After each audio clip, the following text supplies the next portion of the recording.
Esdras, chapitre 3. Le 7e mois arriva, et les enfants d'Israël étaient dans leur ville.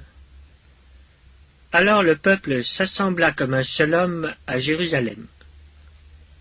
Josué, fils de Jotsadak, avec ses frères les sacrificateurs, et Zorobabel, fils de Shealtiel, avec ses frères, se levèrent et bâtirent l'autel du Dieu d'Israël, pour y offrir des holocaustes, selon ce qui est écrit dans la loi de Moïse, homme de Dieu. Ils rétablirent l'autel sur ses fondements, quoiqu'ils eussent à craindre les peuples du pays, et ils y offrirent des holocaustes à l'Éternel, les holocaustes du matin et du soir. Ils célébrèrent la fête des tabernacles, comme il est écrit, et ils offrirent jour par jour des holocaustes, selon le nombre ordonné pour chaque jour. Après cela, ils offrirent l'holocauste perpétuel, les holocaustes des nouvelles lunes et de toutes les solennités consacrées à l'Éternel, et ceux de quiconque faisait des offrandes volontaires à l'Éternel. Dès le premier jour du 7e mois, ils commencèrent à offrir à l'Éternel des holocaustes. Cependant, les fondements du temple de l'Éternel n'étaient pas encore posés. On donna de l'argent aux tailleurs de pierre et aux charpentiers, et des vivres, des boissons et de l'huile aux Sidoniens et aux Tyriens, pour qu'ils amenassent par mer jusqu'à Japhos des bois de cèdre du Liban, suivant l'autorisation qu'on avait eue de Cyrus, roi de Perse.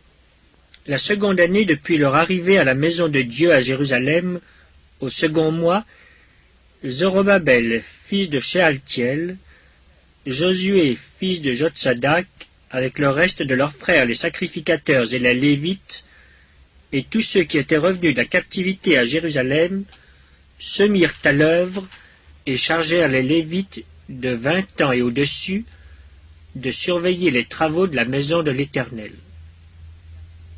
Et Josué avec ses fils et ses frères, Kadmiel avec ses fils de Juda, les fils de Henadad, avec leurs fils et leurs frères les Lévites, se préparèrent tous ensemble à surveiller ceux qui travaillaient à la maison de Dieu. Lorsque les ouvriers posèrent les fondements du temple de l'Éternel, on fit assister les sacrificateurs en costume avec les trompettes, et les Lévites, fils d'Asaph, avec les cymbales, afin qu'ils célébrassent l'Éternel d'après les ordonnances de David, roi d'Israël. Ils chantaient, célébrant et louant l'Éternel par ses paroles. Car il est bon, car sa miséricorde pour Israël dure à toujours. Et tout le peuple poussait de grands cris de joie en célébrant l'Éternel, parce qu'on posait les fondements de la maison de l'Éternel.